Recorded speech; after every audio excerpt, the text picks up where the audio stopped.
It's Thursday, October 26th, 2017, and this is the Scandalous Scandal Recap for Season 7, Episode 4, The Lost Girls. I'm your host, Larry Brown Jr., joined by my fantastic friend, the Janiyah Wright. Janiyah, good evening. How are you? LBJ, I am doing so well. I am so happy to see you this evening. The chat is already on. Oh my gosh. LBJ, it's time. Let's go. It's time. Wait, look. Don't go chasing waterfalls. Please stick to the rivers and the lakes that you're used to. Yeah. Stick to the rivers and the lakes that you're used to, ladies and gentlemen. We want to give folks what's up today. Yes, oops, LBJ. I see you, Mrs. Creole Davis. Welcome tonight. We also have Shar 9303, Coffee Light and Sweet, Acosta O. Kat Harlem is with us, Normina's Harmony. We've also got in the live chat right now, Monuments Humans, the Dan Blakemore, of course, Grace.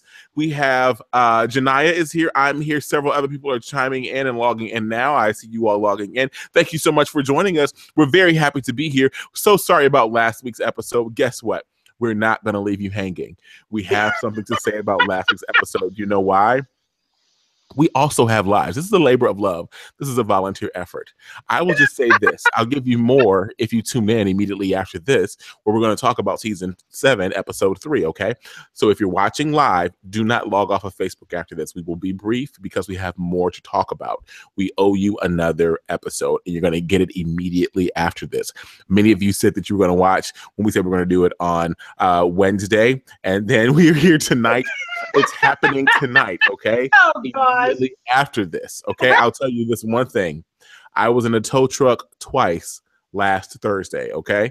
Twice last Thursday, I was in a tow truck. It was a full-on fiasco. And LBJ, everybody in the chat is just celebrating that you were able to escape B613. Grace said, I'm glad you were able to escape. Listen, they had the truck on lockdown. I'm telling too much. I'll tell the full story in the next episode. So Listen, when we're done here, meet us right back, same channel. Just click the next link for the next broadcast that will be starting live. And we'll wait for you to come and hang out with us because we've got to talk about 7-3, okay? But right now, we're talking about 7 for Lost Girls. An amazing episode tonight, Janiyah. We began tonight with so much going on, but I shouldn't say we began tonight. We saw so much going on. We began where we left off 2 episodes ago, where we left off last week's episode, and we picked back up this week. What I love about this show was that everything matters and everything is telling a story. No matter whatever sequence that they're telling this in, everything is telling a story. We see Fitz and Olivia. Let's tackle and knock out the whole Fitz and Olivia bit of tonight's episode. We see Fitz and Olivia continuing their conversation that we see them about to have once she's in the hallway making out with reporter, anchor, host Curtis, right? Mm-hmm. LBJ, that's exactly where we kicked off. And that's where we left things for the last 2 episodes. Everyone will recall that this is the scene at the end of episode 2.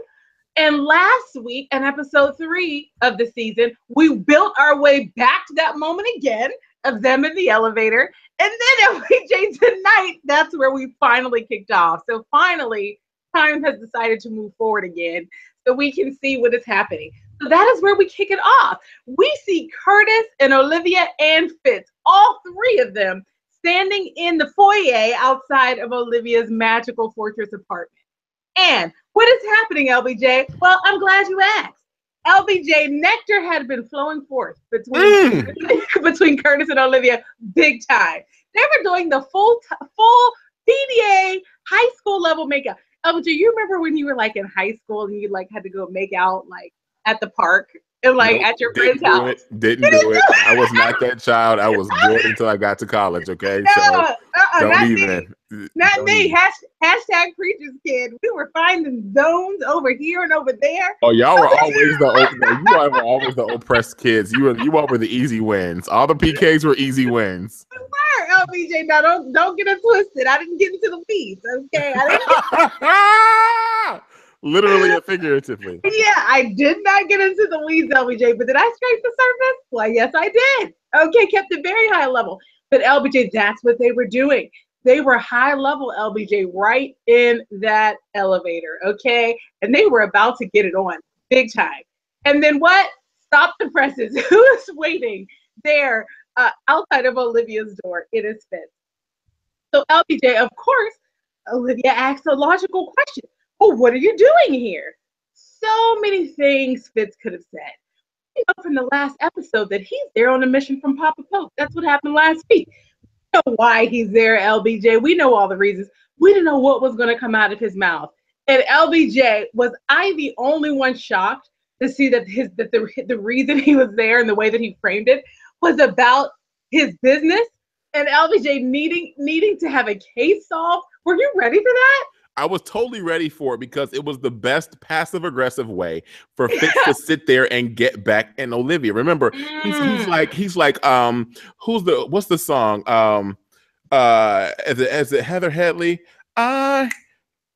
Yes, pass behind. Get right back to my babe. Gotta get right back to my babe. Gotta get right back. That's what Fitz was singing in his head when he went to Olivia. And he had to figure out a way to get right back to Livy. Gotta get right back to Livy. Gotta open this bottle of nectar. Gotta open this bottle of nectar. And that's essentially what he was trying to do this episode. And LBJ, I have to just say, Mrs. Creole Davis summed up Curtis in that moment. You just gave the soundtrack for what was going on in Fitz's mind.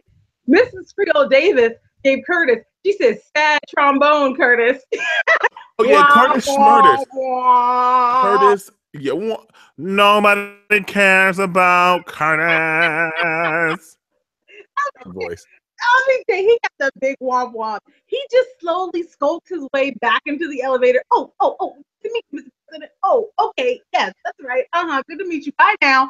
And he just left LBJ. He did. But here's the thing. So Curtis understood what was going on. Curtis probably in his contract, like Jamel Hill on ESPN, who just came back from the suspension, probably has various clauses about interaction in his clause. And he's probably like, dang, am I violating my contract by interacting with the immediate past president of the United States of America, having this dialogue not officially on the record without representation from my company? Maybe I am. Let me go back and text my folks to figure out if this should be happening right now, right? Let's say hypothetically that's what happened. Curtis goes back and gets away, and then we see this conversation with Fitz and Olivia ensue. Fitz uses the passive aggressive get right back to Livy conversation, which was a really, really good conversation because he's talking about things that matter. He's like, look, the 100 days are up. I'm here. I got to do some work. She's like, dude, go away. Like, I don't need you here. You don't need to be here. We don't need any of this. Like, just go, dude, go. Like, I'm running this and I don't need you here. He's like, I'm not here for that. I just came to say what's up. Like, we need you to, I just want you to know about this great work that we're doing. And, I just want you to support. I just want to plant. He came in to plant a seed. He came to plant a seed. He was planting a seed. And LBJ, I'm going to go ahead and say something here. Okay. I've been out here in this working world a long time, LBJ. And I have never had someone come and knock on the door of my home to talk about business. Now, will someone give you a phone call in the evening to interrupt your evening? Sure. Will they ping you with an email? Well, absolutely. Maybe even a text message, LBJ, if they're really bold. Okay. But to come knock on the door under the guise of it's about business, we're not buying it, Fitz. We're not buying it a little bit. LBJ. We weren't buying it because we had all of the backstory leading up to this moment. We saw Fitz's conversation with Marcus. We saw Fitz's conversation with Papa Pope. We saw all these various conversations to lead him up to this moment. But remember, in his heart of hearts, Olivia is where he wants to be. So he's thinking, so I met this baby girl yesterday, where I wanna be, where I wanna be. Hey, in his head, he's seeing Olivia. He sees Olivia. He hears, "Sweet little ditty, I don't mean to hurt you, Livy." Like, this is 90s R&B Scandal Jam Session night, guys. LBJ is pulled out. Is Candace on? Candace, can you please log in? Candace is completely exhausted, and she's upstairs with Grace, and I am in the basement. Okay. Well, Candace I am going to upstairs. I need to leave Candace a message for when she watches the playback. And Candace, girlfriend, I really need you to look at Larry's Pandora station. because I feel like today he was listening to Pandora entirely too much, and he is now bringing all of these 1990s R&B jams into Life the is a Scandalous. musical. Life is a musical. There's a song for everything in life, people. Remember that. That's takeaway number one. Life is a musical. You can have your own jam session to your own life, okay? How Yes. about that? Hashtag cash me outside. How about that? Okay? And LBJ, let me tell you, on the topic of getting caught up on the back end, LBJ, let us keep moving because we have 2 scandal recaps to do tonight. We need to keep it moving. So let's just close this whole thing out. So Fitz and Olivia they're going back and forth, guys. We see these various interactions at different points of the episode between Fitz and Olivia. And ultimately, the best thing that came out of this was a conversation that we saw them had. Their final conversation for this episode is where Fitz is like, look, girl, I love you. I love you, Livy. I love you. And basically, yeah. Essentially, he's like, I love you. And he says to her, he's like, look, when I was president, every time something went wrong, you weren't in my life. Every time things were right, you were with me. I don't want this to be your story because you are now the queen of the free world. You're running the country now. You sit in a powerful seat, and I need you to be right. And I need you to be good. I love you. I love you. No matter if it's cold, no matter if it's white, if it's Vermont or in DC, I'm in my shop here. And if you didn't see the episode, go back and watch the episode. You'll get the whole cold and white thing. You'll get it. It was good. Listen, remember this: cold and white, cold and white. Remember that, okay? Remember that from the episode. If you didn't watch the episode, if you did watch the episode, you know exactly what I'm talking about. But that's essentially what happened. And so he confessed his love for her. Now, keep in mind, the overarching premise for this is the conversation that he had with Papa Pope in last week's episode. Now, right? LBJ, before you move on really quickly, I have to just call out S.I. Porter in the chat, who is saying that Fitz missed the nectar. S.I. Porter also said that Fitz wants to be her hero, wants to save her. And LBJ, you were just about to go there. I just wanted to call out S.I. Porter because LBJ, yeah, a whole lot of this was lust. But this was also about him trying to sweep in and be the knight in shining armor. Go ahead, LBJ. You were just about to talk about that. Yeah, so he's sweeping in to be the knight in shining armor because he's got a couple of ticklers, okay? The couple of ticklers we all know is Marcus and Papa Pope. And he's there to go not only to get his girl, but he's there to pull her off of the ledge of darkness. Olivia is on the verge of darkness. I've said this over and over and over again. Y'all didn't want to hear me and believe me. She's going to continue to wear the white hat. Wah, wah, wah, wah, wah, wah, wah, wah. Whatever. Right.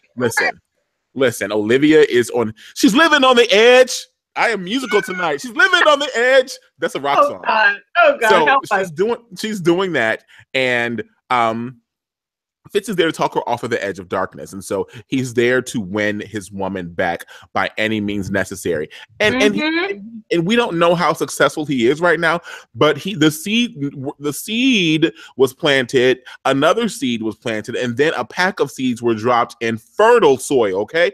Fertile soil of Olivia. The nectar was applied to the soil internally from Olivia, not to Fitz. There was internal nectar for Olivia, and the seeds began to germinate. Imagine a full germination blanket laid over Olivia, and it began to sprout at the end of the episode. That's essentially what happened with Fitz and Olivia tonight. Janiyah, continue on. Because you know I'm right. That's why you're losing it right now. What is a germination blanket? I mean, look up germination blanket. Listen, I'm dealing with some lawn issues right now at our home, and I'm looking at a germination blanket for next year. Essentially, it's like a blanket of grass and stuff. The grass that you can lay down, you water it, and it starts to take root, and like gives you fresh new grass without it's like an app for grass, if you will. LBJ, I think you and Candace got Home Depot, and they were like, you can do it. We can help. You need a germination blanket. Look up germination blanket. I didn't even ask Home Depot or Lowe's for that. I looked it up on my own. We do need a germination. Don't nobody know what a germination blanket is, LBJ. You know who might know about a germination blanket though? Is that Mellie, because Mellie was germinating tonight, okay? Mellie was germinating several moments in tonight's episode, in so much that Mellie, I believe, had a quasi quiver of the lip. LBJ, she had a quasi quiver because of who? President Foyne. You should talk about President Foyne, as you like to call him. Yeah. Don't mind if I do. Okay. LBJ, I'm not going to call it a quasi quiver. I'm going to go ahead and say Mellie had the full quiver, LBJ. And she actually called it twitchy. Okay. That's what she meant, the quiver. All right. So we have watched, now let's just remind ourselves, that Mellie has been in negotiations, both formal and informal, with the president of Boschran, also known as what? President Fine to the Scandalous Scandal Recap, okay? They have really been working quite closely together on this treaty. And this treaty is going to be something that is not only groundbreaking for Mellie in her presidency, but it's groundbreaking for America. There are points at which they reference in the episode that this kind of treaty and the kind of peace that could follow it, and of course, there's always peace in quotes, but the kind of peace that could follow it is something that the United States has been trying to accomplish for at least 50 years. And so, LBJ, this is something, I mean, Mellie and Olivia, their mouths are watering because they are so excited about this treaty that they're about to make. And it is between President Fine's country, Boschran, and another country in the Middle East. I did not write down what that other country was. If someone in the chat knows, please tell us if you don't remember, LBJ. Do you remember? I don't think the country is important because they were just there as background. I don't think that that's something that, unless there's going to be like a triad war or something, then we'll hear about the country again. But just remember Boschran, President Fine, specialty, amazing cups. Yeah. That's what we need to remember for our Scandalous Scandal Recap lexicon, folks. Those are the main headlines. And the other headline is that Mellie has got the hot big time, okay? And we see at the beginning of the episode, the very first interaction between Mellie and President Fine, she drops the pretense, LBJ, and she drops it real good, okay? Because she says to him, there they are over folders, right? They're like, oh, let's really get this treaty all hammered out. Let's really now get into these weeds. And then she's like, oh, just let me know if there's anything I can do for you, President Fine. And then she even repeated it. She goes, is there anything I can do for you, President Fine? LBJ, she basically took off her panties and handed it to him. And he was looking there. LBJ, he wasn't stunned, okay? Because he's been teeing it up. They've been flirting big time. LBJ, she basically said, hey, I'm ready to activate. Now, throughout the course of the episode, LBJ, we watched them working, going back and forth between a formal and informal capacity.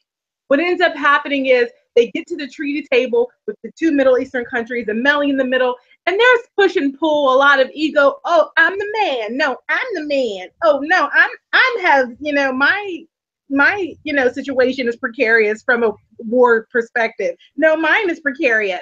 And so LBJ, they're fighting. Mellie ends up leaving the table, having a huddle with Olivia, having a huddle with President Fine, and coming back, LBJ. And she was able to negotiate or to at least get the negotiation talks kicked off. She was able to find enough ground to get things rolling. And then LBJ, the unexpected, I wasn't ready for it. The unexpected happens, LBJ. What happened, LBJ? Coffee Light and Sweet catches it. She says, Janiyah, right? True. Mellie and President Foyne was just way too close. The tension was high. Remember, you said she handed the panties. He had been teeing it up. She was like, oh, just one moment. Let me step out one leg, step out the other leg. Okay. Here are my panties. And then Coffee Light and Sweet says, President Foyne was way too close. The tension was high. And then Liv walks in without knocking. Dang. Don't you hate when that happens? You're working a master plan, and then someone comes in with no regard for the master plan that you're activating on. That's exactly what happened. But LBJ, you know what? Oh, Mellie was not daunted, LBJ, because she circled back around. Yes, she did. And LBJ, and there was a point, and I don't want to miss this, I almost forgot. There was a point at which she was, really struggling with it, just in the way that we all do when we know we're about to do something we shouldn't be doing, when she was going to activate. And she goes to Cyrus for counsel. We'll talk more about Cyrus in just a minute. But she goes to Cyrus about this, and she's like drinking, and she's like, oh my gosh, that President Fine, he just makes me twitchy. And then LBJ, she went on, and it was, again, this was one of the many times in the episode where Shonda was using her platform, because in Mellie's musing, where she's just like, oh, I'm just so into President Fine, She says, it's like I'm just drunk on power. She said, I'm so used to people just kind of doing everything I say nowadays that I truly feel like I can have anything I want. Oh, this must have been what, mucked everything up for all of the men that have had this job before.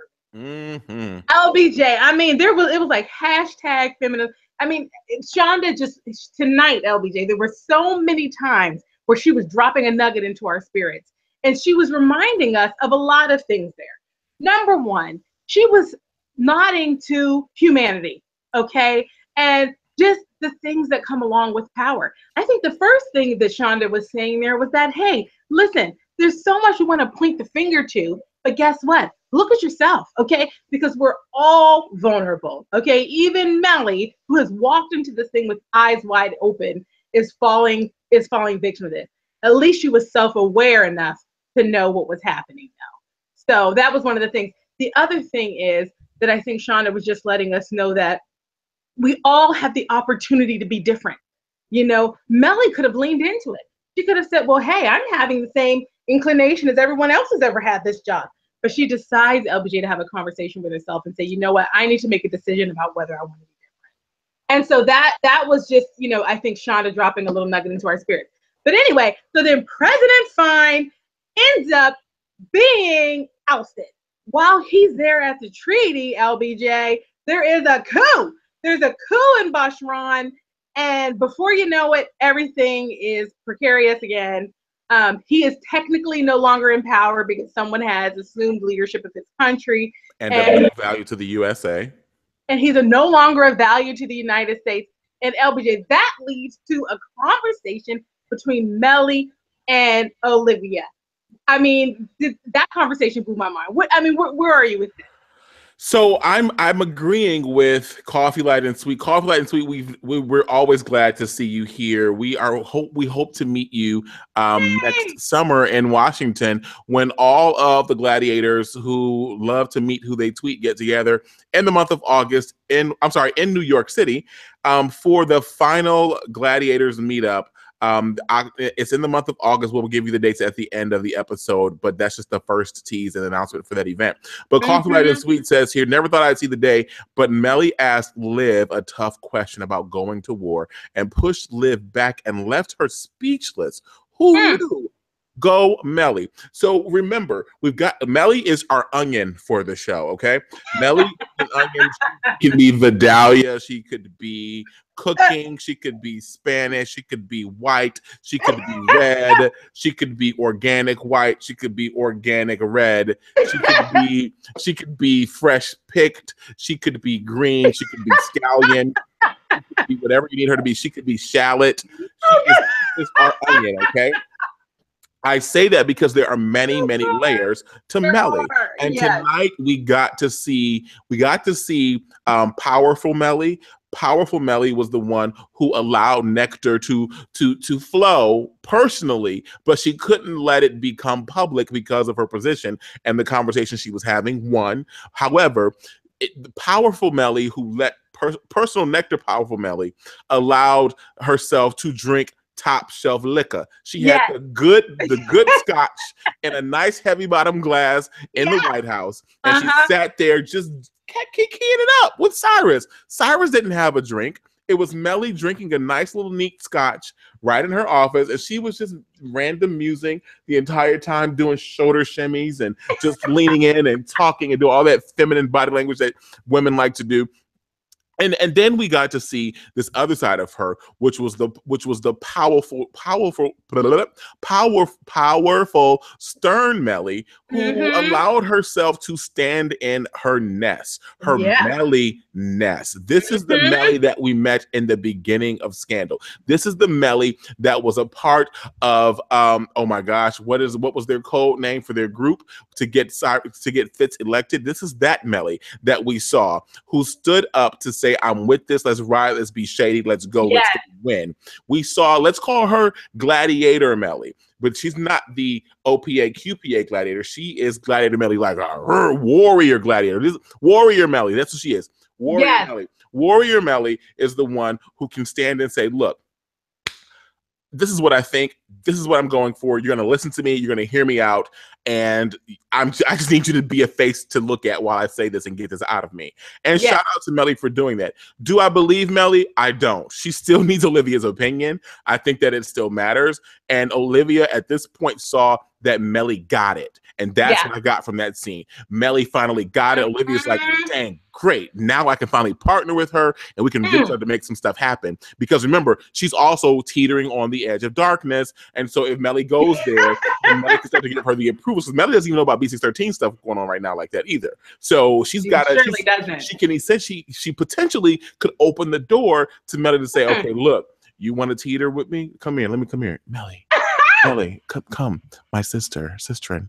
Let's get red cups. You get a red cup? Yeah, I love red cups. When I was in college at UW, I used to go to parties all the time, and we used to have these red cups, Mellie. And in the red cup, you take a sip, and it's just so magical. You can tell the truth about anything. And so I've got this operation I've been running that my dad used to run when you're at my Splackavelli was the president, and I'm running it now. I should tell you about it. You should really like LBJ, you know what? Coffee Light and Sweet is saying Mellie and Liv will have a showdown soon. They are, because it's going to be essentially, this is going to be Warrior Mellie's going to face Warrior Olivia, and Warrior Olivia is going to take that thing down. But LBJ, I have to just say, she's gonna meet her son in the great by and by and by when the morning comes. LBJ, I gotta say, I don't know if I agree with you. I don't feel necessarily that Olivia had a moment today where she had some kind of new respect for Mellie or somehow elevated Mellie in her mind to someone that could be a partner. I'm not sure about that. You have to remember, Olivia, when she walked into the room, she already had the briefs, right? This means that she had already reflected on the conversation she had with Mellie and come to a decision, you know? And also, you have to also remember her mind was clutter-free at the time because she had already been fitzified, okay? And so, LBJ, at the end of the day, Olivia had her fix, okay? She was woke up thinking really clearly. And she had already made that call. I think, though, that she took that opportunity to let Mellie feel empowered. She took that opportunity to reinforce for Mellie that whole concept of we're a team. And she had to do that because what Mellie was doing right there is calling out the playbook. She was saying, listen, I realize I'm the figurehead, but I need to make this decision. And because she was really calling out the structure in a way that was diminishing of the structure, I think that Olivia just had to play her face a little bit. And so I experienced that whole scene a little bit differently, LBJ, but I do agree that they're absolutely on their way to a showdown. And I thank you for saying that. And I will also say, LBJ, we had Mrs. Creole Davis answer one of our questions. The other country is DeKalb. So we have DeKalb, and DeKalb. And I think that we do need to know those names because, LBJ, the war ain't over. It ain't over. Because what actually happened was that Mellie wanted to go to war for her boo. Okay, I think we can elevate him to boo once you go to war for somebody. So LBJ, she basically said to Olivia, she wants to go to war because she has feelings for him, for President Fine. And Olivia basically endorsed that. She said, you got feelings for him. We're going to go about this in the way that we're going to go about it. Yeah. And then LBJ, go ahead. No, I just want to say real quick, because Mrs. Creole Davis brings up a point. Liv said to Mellie, you are never alone. You have me. And that's really was my premise for my thought behind the whole conversation. Hashtag manipulation. Exactly. I was going to say, Olivia's finger is on this thing. She just needed Mellie to buy in. And that's what I mean about the whole partnership thing. They're not equal. No. Olivia's still here with finger. She's got finger.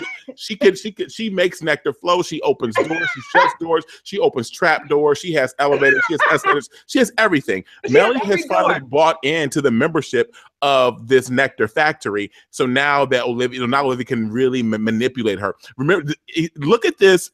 I got it. See, I hear you, Chaka Khan. Chaka Khan.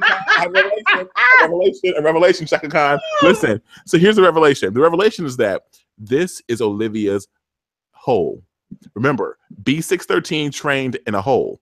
Olivia doesn't have a hole to train. However, she's got to figure out how to train her people. This is her whole way. This is her way of creating a hole to train her minions in B613. Mellie is said minion. Revelation, come through. Scandalous recap. Thank you so much. Jay, can you please stop getting the victory right now for a second? Oh, Chaka Khan, Chaka Khan, Chaka Khan.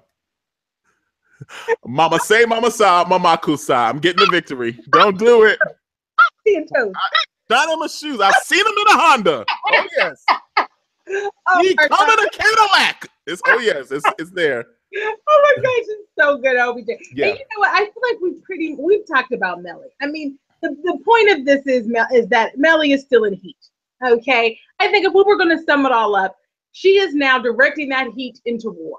Now, there's one little nugget that we just have to say. We don't have to spend too much time on it, but we do have to remember there was another war waged for love, and I think we all know when that was. Go there. That was when Olivia had been snatched. Okay, Olivia had been taken away, by some bad guys to, faraway, place. And who went to war to get his #1 boo back? Oh, it was Fitz. Okay, so this isn't the first time that we've gone to war because of the nectar that flows through the White House. Okay, so that's an important note. But that's pretty much Mellie. There's one other Mellie point, LBJ, and I almost want you to make this point because there was someone that stopped by the White House just to check on her. Okay. You want me to take this? Because I'm like, I have in my mind, Janiyah is taking all this. Because listen, Marcus Walker showed up to the White House to talk to his sister, Olivia, and he was talking to Olivia, and he just really came to check in. Mind you, remember, Marcus, he tested the waters last week's episode when he talked to Mellie, and Mellie gave him the various layers and levels of Fitz and convinced him to go back and partner with him and run the foundation and be his boy. He's got no one else. So he comes to the White House to check on Mellie, but he stops and talks to Olivia. All in all, we see Marcus and Olivia have a great little interaction where Marcus plants a seed to be germinated for Olivia inside of her nectar field. He closes whenever someone comes in your office and they have a conversation, and if you have an office or you've had an office, you have a cube and you've been in an office, someone with an office and you go from your open space to go to a private office. Yes. When you go in and you have a general conversation like, oh, good morning, Janiyah. How are you? Yes. My coffee is wonderful. How's your tea? I know you stopped drinking coffee. Wonderful. Pause, beat, wait for it. Look over your shoulder, step back, go and close the door. You're like, oh, what are they about to say now? They done closed my door. And so when he closes her door, he's like, he still loves you. He still wants you. He's been waiting on you. He has missed the sweet savor of your nectar, and he talks about it all the time. Yeah. He needs to replug his spigot back into your nectar tree and let that nectar flow out of said nectar tree. So please let him bring his bucket up to your tree, open the spigot, and let it flow non-stop forevermore until kingdom comes. And she's like, oh, and that was one great moment with Marcus and Olivia. But I want to say, though, regarding Marcus and Mellie, I think that we are going to see a bit of a power struggle between Marcus and Mellie, because Mellie now is free. Remember, we saw Mellie try to talk about all of her gallivanting possibilities that she could have being in this powerful position, and just playing around, dillying and dallying, as Janiyah likes to say, going from hither to thither. She's doing all of that, and to and fro. And fro, exactly. You like my LSL, my Larry sign language, to and fro. It's very good. LBJ, between your Pandora soundtrack and your sign language, I would say you're pretty much hot tonight. LBJ. Hey, I'm on one and I'm on two. Yes. I've missed everyone. I've missed you guys. I had a tumultuous last Thursday. It was just. I'll tell you about it. It just felt like such a gap last week to not have this chat. Let me say, I'm also like getting a fix right now for sure. And LBJ, you know who else got a fix? And I'm now doing a segue. You know who else got a fix, LBJ? And I'm going to tell you, it was Cyrus. Okay. Oh, let's go there because this is like the last thing we have. Yes. Let's go there, LBJ, because you know what? We have to talk about Cyrus. Now, Cyrus, as you all may recall, had been assigned to, do a little schmoozing with a millionaire. He went into it very reluctantly and ended up having an outburst on this millionaire, a while ago, a couple of episodes ago. And then, which was an outburst to make America great again. FYI, if you didn't see the episode, go back and watch. It wasn't an outburst to this character. It was an outburst to the sitting president of the United States of America currently in real life, 2017. Continue. it was hashtag commentary for sure. Okay. And LBJ, hashtag platform. Shauna using her platform to get some things on the record for sure. And LBJ, Cyrus was really just telling this millionaire, hey, not just any old person can be a politician, okay? And he really tells him off. And the millionaire is, and is his name Glocklin? I couldn't understand. Is the millionaire? So yes. So the millionaire's name, stand by because I have said millionaire's name. His name is shucky duggy quack quack. Help us chat. His name is Fenton Glocklin. Fenton Glocklin. Fenton Glocklin. I told you I had it. I just scrolled in my notes. I didn't have my notes on my iPad like I normally do. I'm winging this thing because I've missed you guys so much. And LBJ, one of these days, and it might not even be before the scandal recap is over, I'm going to stop taking notes on paper. But I'm literally sitting here. I was just about to do a sad moment when I started laughing. Whoa. LBJ, insert grandma emoji for Janaya. Somebody get the black granny emoji for Janaya and post it in the chat, please. Thank you. LBJ, you should see me with my legal pad flipping to the next page. Are you taking notes? You're probably taking them in shorthand too. Like nobody even writes shorthand in real life anymore. LBJ, do not call up my top-notch shorthand. My shorthand game is like so great. Janaya, why do you know shorthand? I have never why do you know when in your life did you learn shorthand? I have to say it's a little bit of like formal shorthand, but it's also my own concoction, LBJ, and it's hashtag awesome. Okay, so don't hate the player. Right now, don't hate the player. You know and use shorthand. Please identify yourself because I need you, one, to let me know where you learned this because I feel like we are all peers.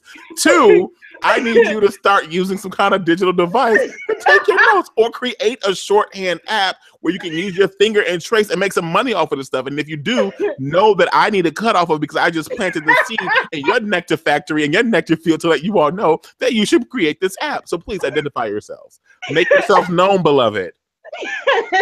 On behalf of all people who are still using legal pads, no, we're not going to tell you. We don't want to talk about it. But anyway, LBJ, here's what happens with Cyrus.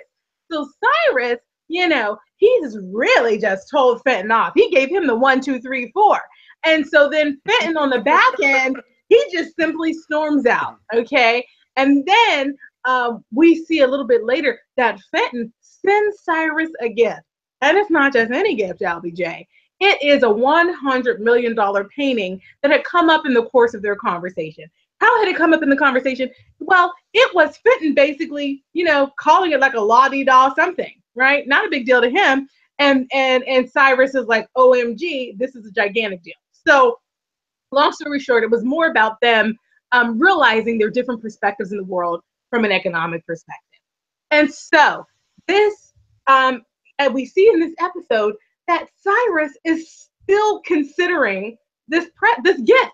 He is wondering, why in the world did this millionaire Fenton give me this picture, this painting, this $100 million painting? And what in the world am I to do? And LBJ, I love that he ponders this whole thing with his assistant, Hannah. Okay, who is this assistant? Where'd she come from? I don't know where she came from, but I love her because she kind of gives me a little vibe of Grace Byers from Empire, but she also got a little like Latina juiciness that I love, like a little short haircut. Like she's a little off of it. She means business. She means business. LBJ, they really had a dialogue. There have been assistants that have been around in the White House. Like there was that one who sat at the front desk outside of Fitz's office for 6 seasons, and I can't remember her name because she didn't do too much. Okay, but Hannah being in there having dialogue, I was like, her mother's probably like, baby, what you gonna do now? You're not on Scandal anymore. You're not getting that check. I can't keep paying your rent in LA. So what are you gonna do? Because hashtag whatever happened to her. But now Hannah is there, and she's actually having some dialogue, which makes me think that she's going to play a role later. Now, what was she doing? She was chit-chatting with Cyrus because Cyrus is sitting there like, why would he give me this gift? And then Hannah says, well, I know why people give me gifts, and it's because they're trying to get in like Schwinn. I'm paraphrasing. Wait, because of what? No, they want to be in like Schwinn. Happens every day, LBJ. Okay. Yes. And so Cyrus has an epiphany. He says, no, he wouldn't. He couldn't. Oh, well, yes, he does. And so Cyrus, LBJ, traces himself after he did have a moment where he debriefed it with Mellie. Mellie said the exact same thing. Obviously, this gift is a come on. And then LBJ, Cyrus goes and confronts the millionaire. Please recap that scene. Okay, so first of all, I can recap this scene. There's a song that I have to recap this scene. But I'll save it for when that moment comes. But Let me just say, Cyrus gets to this man's home. Do we see an exterior shot of the home? I don't think we see an exterior shot. I don't think we did. We just see him walk through this pristine, stark white hallway to this steel gray door that's pretty like muted in colors, not shiny. It's a muted gray door or charcoal or whatever. If you want to go into Pantone colors, I'm sure there's an official name for the Pantone color there. And he goes into the door, and the door senses his body heat. Like there's no knocking, there's no ringing of the doorbell, there's no announcement. All of a sudden, there's a black panel, the door, and then the black panel illuminates, and you see. Remember, I called him Uncle Daddy because he's on another show with Niecy Nash, and his name on the other show is literally Uncle Daddy. And Uncle Daddy is also a deviant. He's a deviant. He's out of control. If you watch Claws, you know about Uncle Daddy, okay? Yeah. So Uncle Daddy is there, and he's like, Vice President Bean, how you doing? What you doing? He's got like one of those, like that lady. What's that lady who had the mask on, who dated the man, Donald Sterling, whatever? He had the little mask on. And he's like, Uncle, Vice President Bean, what you doing at my door? Come on in here, Vice President Bean. And mind you, he's in like this room. Oh my gosh. That's all stark white as well. And all of a sudden, he grants him access to the room. The door opens automatically. Uncle Daddy comes to the door, lets the vice president in. Cyrus walks in there, and the room is like an open, like it's like a narrower racquetball court, if you could imagine that. White walls, brown floor. They're talking. He's got like all kinds of virtual reality game gear on his legs, his knees, his feet, his hands, his face. He's talking to Cyrus. And he's essentially like getting to know Cyrus, getting to know you, getting to know all about you, getting to like you. And they're in there like getting to know each other. Mind you, Cyrus still, by the way, has this fly haircut. Have y'all noticed Cyrus's haircut? I really, really love. They definitely beautified him up a little bit. This vice presidential hair that he has. Olivia has new hair. The Help has new hair. Somebody went and bought new weaves for the Help because the Help has hair. Olivia has new hair. Cyrus has new hair, and it is working for both of them, right? They're doing this whole conversation thing, right? And Cyrus is there, knowing that something's a little awkward and different, but he's opening himself up to this experience, which you can see is unlike the Cyrus that we know. And I'm enjoying watching Cyrus go on this journey of the unknown, this journey of relinquishing control. Ooh. Cyrus loves to have control, but here he is relinquishing the control to to Uncle Daddy, Fenton Gallagher. What's his name? Was Fenton Glocklin, right? Yeah. Fenton Glocklin, right? And LBJ, before you continue, I have to tell you that the chat is really giving some good commentary on this. S.I. Porter is saying, remember, Cyrus hasn't been out that long, while the billionaire has been out for a long time. And S.I. Porter is also saying that Fenton is playing his mat game on Cyrus. So LBJ, as you're talking about Cyrus giving up power, who's getting the power? Exactly. Oh, he's sucking it away from him. It's almost like he's siphoning gas, like pulling all the gas out of his Range Rover, putting it into his Bentley, and he's taking it all away from Cyrus, and Cyrus has no clue that's happening. You know why? Because Cyrus, as many of you are saying in the chat, he's used to younger men. Cyrus is cat daddy to these men. Ooh, cat daddy. That's who Cyrus is. And Cyrus is not right. He's not cat daddy. He's not cat daddy to Uncle Daddy. And Uncle Daddy is taking it from Cyrus so much so they end up on a sofa having a conversation. Cyrus is like completely at a loss for words. Uncle Daddy is like slowly like fingertip in his shoulder. You know that if you've ever done, I'm married, so I can say this, but if you're not, whatever. You can fingertip that whole fingertip thing. That's foreplay, okay? That whole fingertip, he's fingertipping his shoulder and everything. Well, and LBJ, I'm not married, and I can. And you know about fingertips, exactly. That is right. Fingertips ain't no secret, okay? Fingertips are powerful. Fingertips are powerful for men and for women, okay? They're real. Yeah, they'll get you. He's fingertipping. Cyrus is feeling that feeling, that internal fingertip feeling. He's like, I'm being fingertipped, and it's feeling really good. And he's looking like, who? Remember in Queens of Comedy, Monique was like, "Ooh, go to commercial! Go to commercial!" Like Cyrus is internally screaming, "Go to commercial!" while he's being fingertipped. Meanwhile, Uncle Daddy is singing, "There's a meeting in my bedroom." Yeah. Cyrus, please don't be late. That's what Uncle Daddy is singing to Cyrus this entire time. He's fingertipping his shoulder. Oh my God. And he ends it with saying, well, how about we make this a regular thing, Vice President? And he's like, well, no. And essentially he is courting and wooing Vice President Cyrus Bean into getting him to be his bedfellow. Yep. That's what happened.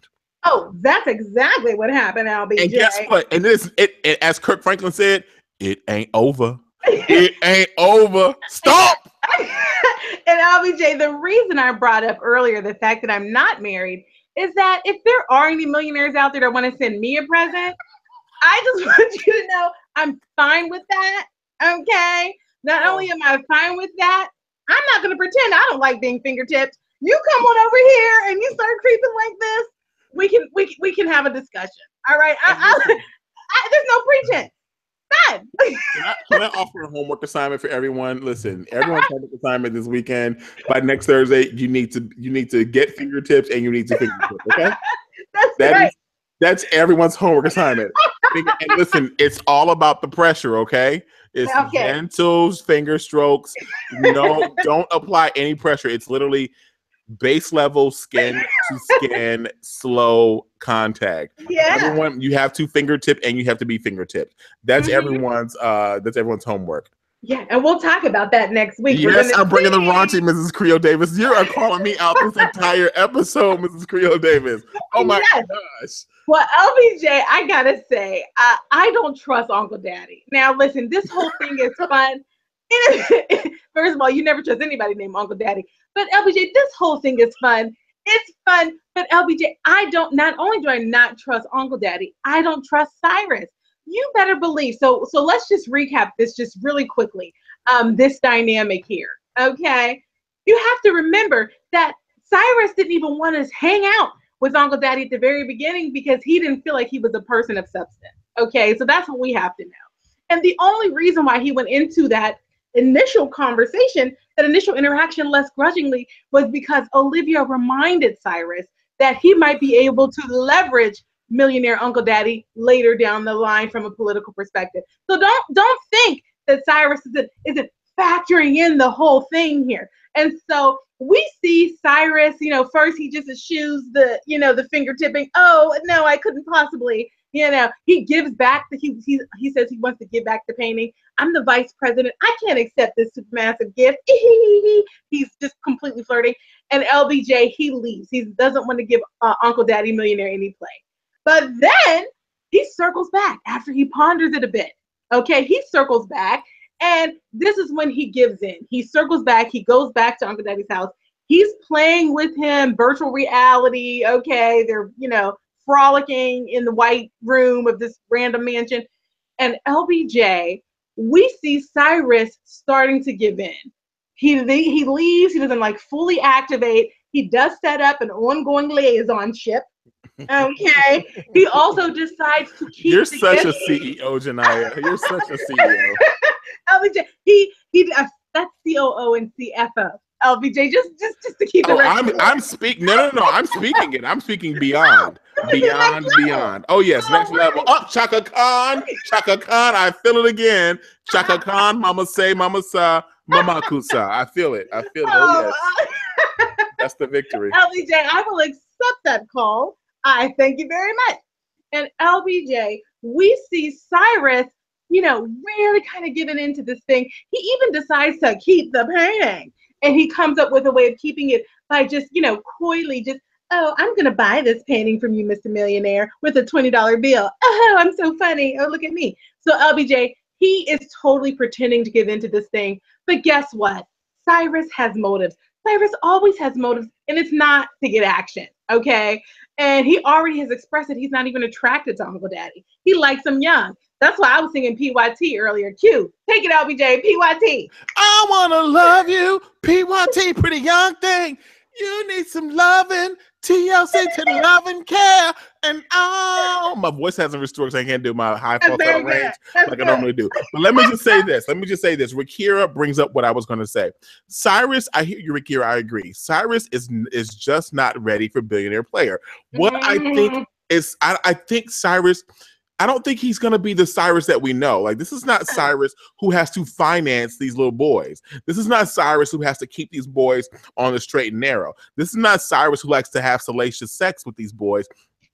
Flip, turn, slap, flipped, rub upside down these guys, and do whatever stuff, and then has to clean it up the next day. This is someone who is on his level of competency, but also has more resources. So Cyrus can be the kept man. Remember, Cyrus is used to he's used to being the keeper, but now he can be the kept. Yeah.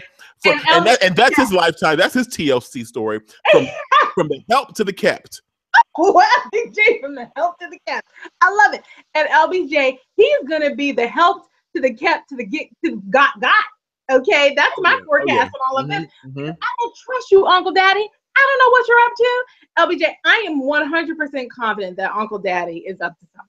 He's not just in it to get a number one boo. So how are we linking him? I think we got to figure out how we're going to link him if we're going to do that.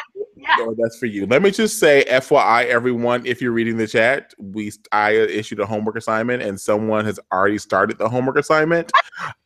If you have not been reading the chat, and if you're watching this after we go off live, one of our regular commenters, Mrs. Creole Davis, she said, I quote exactly, "I'm getting fingertipped now." Exclamation point, exclamation point. Congratulations, Mrs. Creole Davis, for completing your homework assignment. That's half of it. Now you have to reciprocate the fingertipping, okay? That's all I got to say. And I would give you a gold star and a smiley face, but I think a finger tipping is just a little better than that. So I'll keep my stickers to myself. So LBJ, Uncle Daddy can't be trusted. Cyrus also can't be trusted. Time will tell what happens with this exchange. Now, LBJ, the next storyline that we have to cover is the actual case. Now, I just have to say something I have not yet said this season. Okay, but it needs to be said, LBJ. That when this show first started, one of the things I loved was the cases. I've said it many times on the Scandal recap. And the way to me that you keep these kinds of shows juicy is you do a little bit of the Law and Order, okay? Where you've got a case, but then the central characters also have their own personal shenanigans. We need the case, we need the shenanigans. You need the case, and then you need the shenanigans. And so I was so happy that there was a case tonight. What was that case, LBJ? The case was Fitz's pretense for being there in DC to begin with. Okay, bring back our girls. Yeah, the case of all of the missing girls across the United States of America who are now missing and kidnapped and believed to be involved in sex trafficking. Yes. Yeah, LBJ, these are 219 girls of color, okay? And they are not getting any play. They're not getting fingertipped by the media at all right? Janaya, I can't. They can't get fingertipped by the justice system. They can't get fingertipped by the media. Everyone's disregarding them, LBJ. They're not getting any attention whatsoever. And so Fitz, as you may recall from last week, Fitz is now pretty hell-bent on social justice, okay? Yeah, he's an activist. He's an activist. Fitz said, I stay woke. Baby. Oh my God, LBJ, you're so good. You're so good right now. They keep coming. They keep coming. They keep coming. LBJ. So Fitz is now more woke than he's ever been. He's always been woke, kinda. To some degree. But he's like, he's been raising that fist just a little bit, just like, oh, let me put it down. Oh, put it down. Like that's how he's been the entire time. Yeah, but LBJ, he's really trying to lean into it right now. And you know what? He's doing it in many ways for the right reasons. Now, some of this coming back to DC and all of that, he's got other motives. But I do believe he's leaning into this social justice thing because he is realizing this is value in how he can leverage his platform. And it's also Shonda using her platform. And she is giving it to him, LBJ. She's giving him commentary on the media. She's giving him commentary on politics. She's giving him commentary on policing and the entire justice system. LBJ is giving it to him. And here's the question that she raises. The question she raises is who will care about these young girls of color, and how do we get the attention there? So Fitz brings the case to Olivia. He says, Olivia, I need your help with this. He then screws Olivia. Olivia, though, tells him, no, take it to QPA and Associates. I don't do that anymore. I'm very busy. I'm planning a summit. And so Fitz takes it to QPA. QPA and Associates, they leverage their magical printer. Sticky papers with black girls' photos are flying out of the printer. They're getting stuck up on the wall magically. They're everywhere. And let me just add, Janiyah, they filled the entire grid with sticky papers tonight. Keep going, but I've never seen that grid that full as we saw it tonight. It was amazing. Yeah, and that was on purpose too. It was on purpose, LBJ. And I'm wondering, and I wonder what people in the chat think this means. I thought it was significant that the number was 219. And I was like, that's such a specific number. Is that a real statistic that's out there? Where did that 219 come from? Is that from a news story that I missed? So anyway, the story was about 219 girls of color that have just gone missing. Now, what ends up happening, QPA, they're excited, they've got a case. And let me tell you, we discovered recently that they are starved for cases, and they continue to be starved for cases. How do we know? Because as soon as they got this case, the first thing Charlie said was, how much does this pay? Okay, when does the invoice go out? Okay, they need some cash flow at QPA and Associates. And so they're excited for a case. They're leveraging their printer. They're getting down to business, LBJ, and they're trying to find an angle. Shonda Platform, she actually starts to talk about, through the gladiators, what makes a story newsworthy. What would it take for a girl of color that's missing to actually get some press? LBJ, they called out a few of the requirements. The first thing is they said, you know what, we're going to need a girl who has a white sounding name.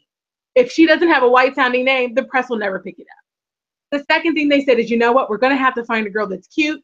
We're going to have to find a girl that has a blemish-free black background. And then they start, as they're going through the list of girls, to talk about what some of their blemishes are that disqualify them from being good enough for the public to search for them. And LBJ, what was one of them? One of them was that a girl lost her scholarship for her high school because she was smoking a cigarette. And Quinn goes, I got caught smoking a cigarette and I got detention. Right? They were calling out very clearly there the different experiences that happen here in America. So this was Shonda really digging deep, LBJ. She was giving it to him tonight. And then LBJ, the story continues with Fitz interacting with OPA and Associates all throughout QPA throughout the whole episode. Who's now back in the Gladiatorville? It's Marcus. We all recall he got himself right on out of Vermont last week. It was not #home for him. He needed to move along. So he's now back at the Gladiators. And the whole team is there. Fitz is there. Olivia actually ends up being brought in for intervention. Now, LBJ, this is when we need you to take it over, because I need you to really talk about the Papa Pope interaction with Fitz and how Fitz and Papa Pope were partnering, and how, Fitz was leveraging this case to kind of activate on his plan, Papa Pope. Sure. So I think that there's a Papa Pope faction that's here, but remember, I think that Fitz is appearing in a dual role in all of this. Papa Pope is the premise for why Papa Pope is Fitz's premise, if you will. He's his premise because he gives him the reason to return to Washington. Fitz was fine in his mind being in Vermont, laying low, not spreading it wide, so that he can just like be in position, right? But Papa Pope comes in and he changes the plan, the trajectory for this ride out in Vermont. Mind you, okay, first of all, remember, I say every time, what's in Vermont? Ben and Jerry's. Yeah. Fitz. We've never seen Fitz is not vegged out. He's not binge watched Netflix and eating Ben and Jerry's like moonshine Mellie and hooch sniffing Mellie. No. Fitz is about that life. Fitz comes from, he has a pedigree, right? He can pull out his papers and say, this is who I am. This is my lineage. This is where I come from. Mellie can't do that. Fitz is not Vermont. Although Fitz likes Vermont, Vermont is for Fitz and Olivia. Until he has Olivia, Vermont will never be what Vermont needs to be. Mind you, that property should appear on Zillow as for sale, by the way, because he is in DC right now. Olivia's in DC, and he has a chance with Olivia. So don't take her back to Vermont. Get you a nice spot in Northwest DC off of Foxhall Road and live in a custom-built estate, worth $6 million. That's an aside. I say all that to say, Fitz goes with the permission and the blessing of Papa Pope. Once he gets there, he understands he has a role to pull Olivia off the ledge of the dark side. He also has the role of fulfilling his heart's desire. Fitz's heart's desire truly is Olivia. I can finally sanction this because Fitz is divorced. Okay. Remember, I never sanctioned the whole Fitz Olivia thing when he was married. I was against it 100%. Yes, you were. Guess what? I'm team Olitz. I'm here for it. I'm down for all of that. Blah blah blah blah blah. I'm there for Olivia and Fitz now. I say that to say because they're completely compatible. They're two available individuals. They've got their issues, but they can work through their issues in their own special way. Now, when Fitz is talking to Olivia, Fitz is there because he really wants to get the work done. Y'all remember, let's go back to the episode of Scandal that made me cry. Like, I get weepy. There's now 3 episodes that have made me cry of Scandal. The first episode of Scandal that made me cry was Harrison's funeral. Made me cry. Harrison's funeral, Olivia, Aretha Franklin, Don't Trouble the Waters. I literally sat there and cried. Like, I cried on that scene. And it takes a lot to make me cry. It can be simple, but if I cry, you've moved me. The second episode that's made me cry, the lawn chair episode. I cried big tears for the lawn chair episode. Big tears, like from the moment that we saw Cornelius Marcus's activism to the moment where we saw JFK with his head hung down on the painting in the White House, to when Courtney B. Vance walked into Fitz's office because Fitz welcomed that man in the office. Fitz is what I say. Fitz says, I stay woke. That's Fitz. Fitz stays woke. He's down for it. He's like, oh, let me put the fist down. Oh, lawn chair. Oh, put the fist down. That's Fitz, guys. That's the Fitz. And then the third episode made me cry. It was last week's episode when we saw Fitz helping the activists at the statue. Like, the way they present this, the music they use, oh my gosh, takes me to a place. That's neither here nor there. I say all that to say, regarding Fitz, there's a bone in him that's like Barack Obama, where it's just like, I'm down for the people. I gotta ride for the little man. The little man right now remains the minority, although we are the majority. Catch that later. Catch that later. Catch that later. Be delivered, America. Be delivered. Okay. So Chaka Khan. Chaka Khan. So you've got that playing the entire time. That's the ultimate premise. But Olivia is his co-lead. Olivia is his co-superhero. They wear the cape together. They do this together. Remember, when it went right, she was in his life. When it went wrong, she was out of his life. And that's what this whole thing is about. Mind you, we've got social commentary interwoven through this entire thing about missing African-American girls in various communities that no one cares about. Pay attention to what's going on in your local community. And if you know something's going on, fight for what's right. Figure out a way to plug in and sound the alarm. We've been through this too long. And there cannot be blood on anyone's hands regarding this issue. That's why they had the call out in real life with Kerry Washington at the end of the episode. Take heed to that. Take heed to that. And All this LBJ, really quickly, Mrs. Creole Davis answered our question about the significance of that 219 number. It was real. 219 missing girls in Boko Haram. This really Boko happened. Haram. Boko Haram. Doo-doo. Thank you. Boko Haram. Okay, I was going by Boko Haram. Thank you, LBJ. Mhm. And this is Shonda once again. She's taking nuggets out of the headlines to say, listen, this world I've created is a fictionalized world, but these issues, this is hashtag real. It's inspired by. It's inspired by. It's these streets. This is in Nigeria. Yeah. Okay. Anyway, go ahead, LBJ. I forgot where I was. All that to say, Yeah, listen. you were. I'll tell you where you were. Fitz and Olivia. Fitz and Olivia. That's right. Mm-hmm. So Fitz is there to get his woman back, but also to free these girls. Mm-hmm. And he needs Olivia to help free these girls because she has her finger on the pulse of what matters, on the finger of the pulse of what moves people. And that's her strength. He knows any great duo, any great couple plays off of strengths, okay? He knows his partner's strength. Go ahead and do it. Oh, gosh. LBJ, I know we're running low on time here, but I don't know about this team of lists here, okay? Because sure, they're both single, LBJ, but I recall that whether they've been on again or off again, when they're together, I don't necessarily think they're making each other stronger. Somebody in the chat said that I'm trying to scroll and find it. I think it might have went away. LBJ, you know, at the end of the day, I don't know if they are each other's, strength, or if they really truly are like kryptonite. It's like, are they making each other weaker? I just don't know, LBJ. I mean, time will tell. When it comes to the issues, though, they are strength for each other. I could see that. Well, let me just say one little thing on that note. Okay. And that is that Olivia, in her exchange with Fitz, she didn't miss the opportunity to remind him that so much of what she is, she made him. So much of what he is, she made him, right? It wasn't about partnership and us together. Fitz was talking about the we and the we and the we. And it was Olivia that said, hey, you walking in here with all that swag, I taught you that swag. I'm paraphrasing. She said something along those lines. Now, it was just interesting to me, and I caught that because Mellie and Olivia, in that relationship, Mellie is always talking about we. What's Olivia talking about? And so, LBJ, I struggle with the Oliv's relationship for a lot of reasons, but a huge piece of it is Olivia's ability to even be in a healthy relationship. We've talked many times in the Scandalous recap about the fact that she is a broken soul.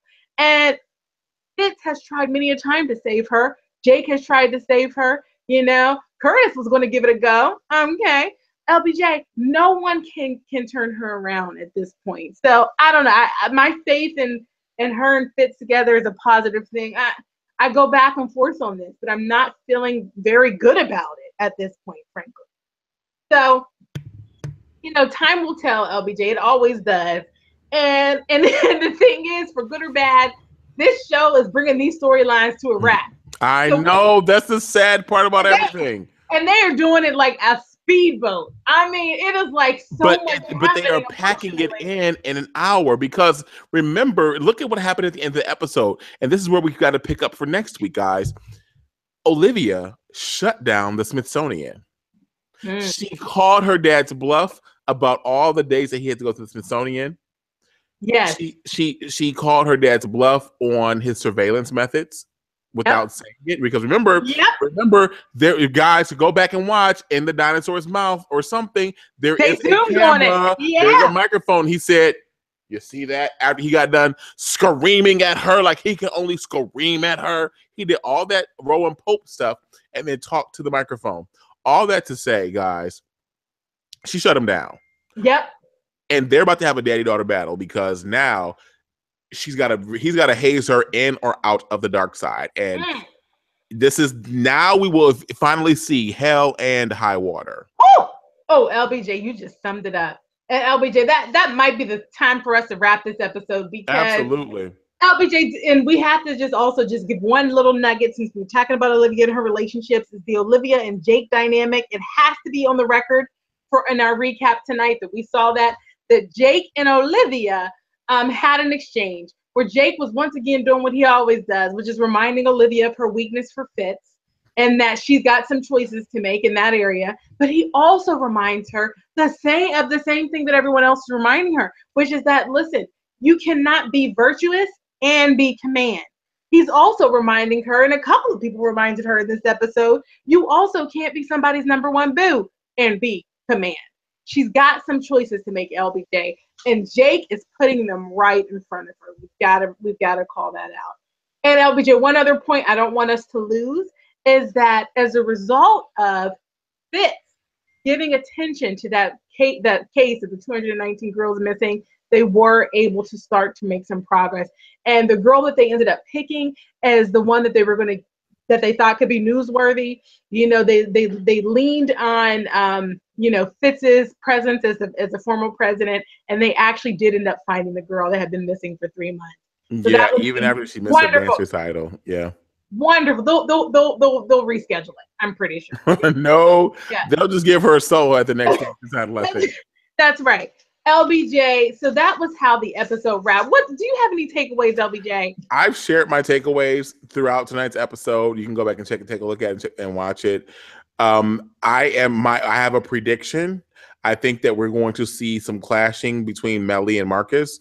I think that we're going to see clashing with Olivia and Papa Pope. And I think the only person that it's going to be able to really talk Olivia either over the dark edge or back off of the dark edge is her mother. Oh, LBJ, I like that prediction because I am holding fast and true to my prediction of mom, dad, and daughter in adulthood. We got to see that. We've got to see all three. It's going to be Mama Pope or Marla Gibbs. Right. I mean, those are the only two that Marla Gibbs gonna be the one who's gonna come in and be like, baby, the Bible says honor thy mother and thy father, that is maybe. That's what she's gonna come in and say. Where you at, Marla Gibbs? No, but Marla Gibbs her character's a lesbian, so she might be like, girl, do what you want to do. Be a rebel. I don't even care. Be rebellious against God and society. Hashtag inside joke. Hashtag Jazz Lounge inside joke. Oh, hashtag priceless. Everybody, let me tell you what my takeaway is, LBJ. My takeaway is that we can't skip a week because I just love this so much. And I bind up that demon that got into your card last week that made us miss this chat. We can't miss one, LBJ, because I love this so much. Thank you, everybody, so much for joining us. It's just so much fun. Everybody, so active in the chat, such good insights, just the dialogue.